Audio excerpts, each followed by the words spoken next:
What's up guys, in this video I'm going to show you that how you can fix if TikTok shop option is not showing on your TikTok. So let's jump into the video. What you need to do, first you have to open up your TikTok app.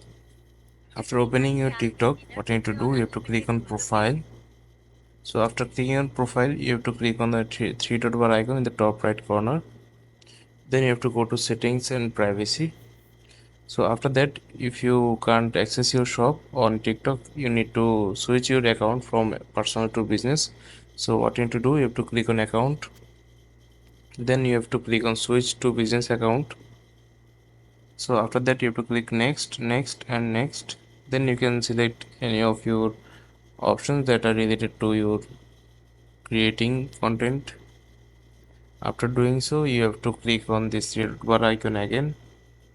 Please let's make sure you watch the full video and follow every step that I am going to show you. So after clicking on three dot bar icon, you have to click on TikTok Studio again. Then you can see here is the option for TikTok Shop for creator. So you have to click on it. So you can see here is the shop option for your TikTok.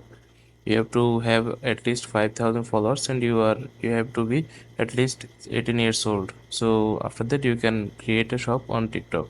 So this is how you can access or fix your TikTok shop on your mobile phone. So this is that easy. I hope you find this video helpful. Please leave a like on this video and subscribe my channel for more video like this. Peace.